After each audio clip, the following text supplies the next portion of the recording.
안녕하세요. 지난 시간엔 암모니아를 처리하는 과정에 대해서 설명을 드렸고요. 지금 이 시간엔 박테리아에 대해서 말씀을 드리도록 하겠습니다. 여러분, 오늘 제목을 제가 굉장히 재미있게 뽑았는데요. 관심이 가시죠? 근데 이 얘기는 제가 클릭을 유도하기 위해서 빈말을 한 게 아닙니다. 진지하게 드리는 말씀이고요. 굉장히 중요한 얘기입니다. 말씀드립니다. 여러분, 구피를 잘 키우기 위해서는 박테리아를 잘 키우시면 됩니다. 어, 박테리아는 여러분이 구피를 담아서 키우는 그 어항 안에 함께 살아가고 있는 생명체입니다. 박테리아가 잘 서식하는 물에는 구피도 잘 살아가고요. 박테리아가 잘 서식할 수 없는 물에서는 구피도 잘 살아갈 수가 없습니다. 여러분, 여과 사이클, 물잡이, 이런 말 들어보셨죠? 이게 바로 박테리아가 그 안에 잘 서식을 하고 있다라는 말인 겁니다. 그러면 박테리아를 생명체로 잘 인식을 못하는 이유를 생각해 보면, 박테리아 이제 우리가 병에서 따서 들이붓잖아요. 그리고 여과기 돌려서 며칠 지나면은 뭐 알아서 서식을 한다 이렇게 생각을 하니까, 약간 무슨 느낌상으로 화학약품, 또 화학 반응, 뭐 그냥 알아서 일어나는 현상 이렇게 인식을 하는 것 같아요. 아닙니다. 명확하게 생명체로 인식을 하시고, 얘가 잘 살아가기 위해서 어떤 조건을 해줘야 되는지, 어떤 조건을 싫어하는지에 대해서 분명히 인식을 하시고 그 조건을 맞춰주셔야 됩니다. 여러분, 제가 중요한 얘기 하나 할게요. 여러분, 박테리아를 잘 키우십시오. 그러면 그 박테리아가 여러분의 구피를 잘 키워줄 겁니다. 이거 제가 생각하고 만든 말인데 굉장히 잘 표현된 말이라고 생각합니다. 여러분 기억해 두시기 바랍니다. 다음 얘기 이어갑니다. 박테리아를 미생물이라고도 하죠. 미생물 무슨 뜻입니까? 미세하다, 미미하다, 잘 보이지 않는다. 근데 그 다음에 오는 말이 생물이에요. 이건 무슨 얘기냐면, 턱걸이긴 하지만 박테리아가 생물의 범주 안에 들어갔다라는 얘기입니다. 무생물과 구별되는 생물의 특징은 뭔가요? 바로 살아있다는 거죠. 살아있다라는 건 생명활동을 한다는 겁니다. 생명활동은 뭔가요? 몸에 필요한 영양소를 섭취하고 흡수하고 필요 없는 물질을 다시 배출하는, 쉽게 말해서 먹고 사는 이 활동을 계속 이어가는 것이 바로 생명체의 본질인 것입니다. 박테리아도 생명체고 이 활동을 합니다. 자, 그럼 어떠한 물질을 영양소로 섭취를 해야 될까요? 두 가지를 얘기합니다. 하나는 탄수화합물, 또 하나는 질소화합물입니다. 음, 탄수화합물에 대해서 먼저 얘기해 보겠습니다. 여러분, 생명체를 유기체라고도 하죠. 어, 유기체가 존속하기 위해서는 유기물을 섭취해야 됩니다. 유기물은 뭔가요?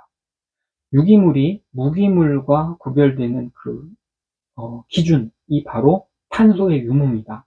탄소가 들어있으면 유기물이고, 탄소가 없으면 무기물이에요. 이거를 좀 여러분이 이해하시기 쉽게 제가 준비해 봤습니다. 불을 붙였을 때 불에 타면 유기물이고 불에 안 타면 무기물입니다. 예를 들어 돌멩이, 불이 안 타죠? 무기물입니다. 뭐 물, 쇳덩어리, 뭐 흙, 이런 거 다 무기물입니다. 그 외에 불에 타는 모든 물질은 다 유기물입니다. 그런데 한 가지, 모든 유기물을 다 영양소로 쓸 수는 없어요. 그 유기물 중에서도 생명체가 섭취할 수 있는 유기물은 또 따로 있습니다.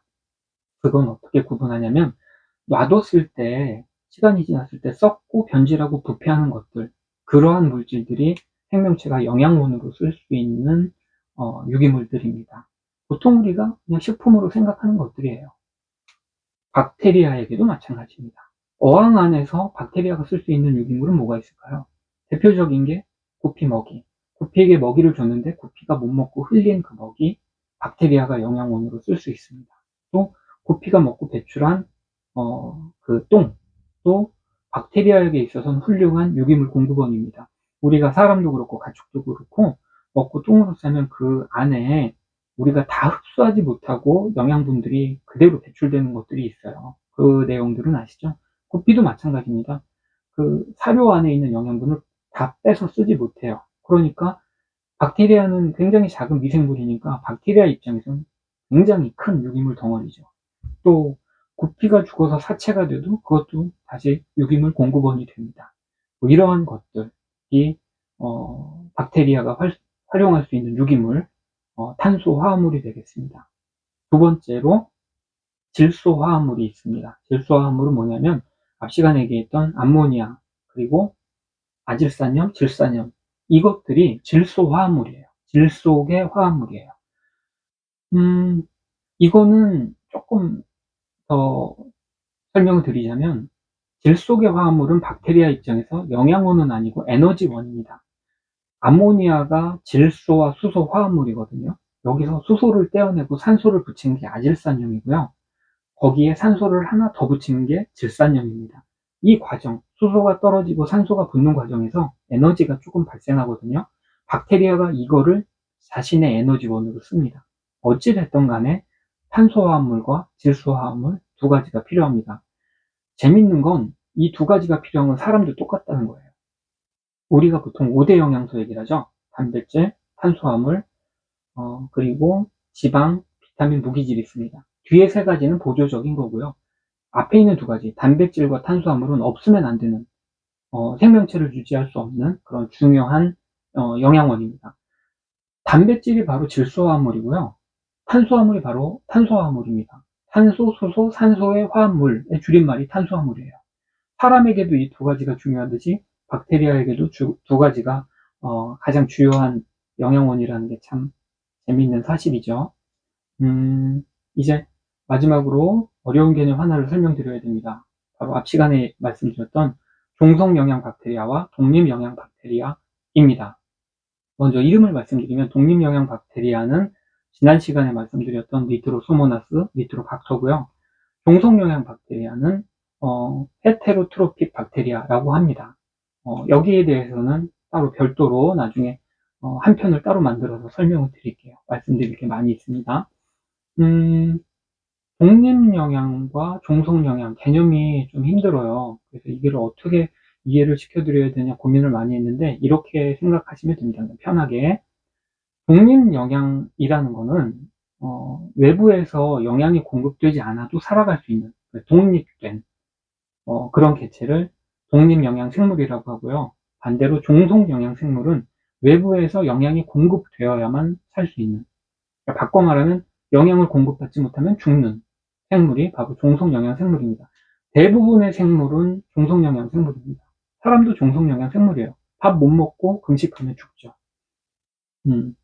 그러니까 독립영양생물이 약간 독특한 거예요.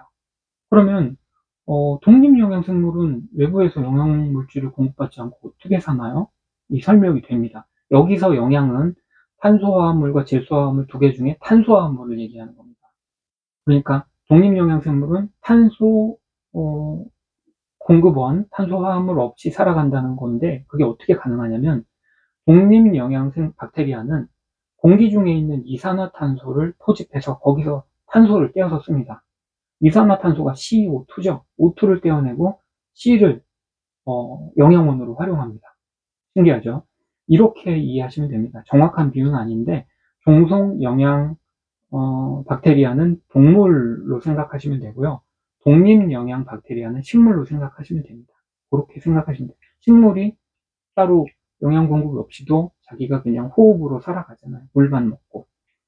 그렇게 생각하시면 됩니다. 지금 이 영양 공급 방법이 두 가지 종류가 차이 나는 것에서 중요한 현상 하나가 파생되는데요. 그게 뭐냐면 성장 속도의 차이입니다.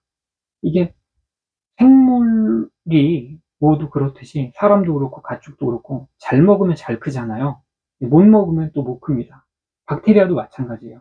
독립영양 박테리아는 따로 영양 공급이 없긴 하지만 자기가 직접 하나하나 잡아서 써야 되기 때문에 이 탄소의 공급 속도가 굉장히 낮습니다. 그러니까 성장도 굉장히 느리죠. 반면에 종속영양 박테리아는 대규모의 유기물 물질을 적극적으로 섭취하기 때문에 이 번식 속도도 굉장히 빠릅니다.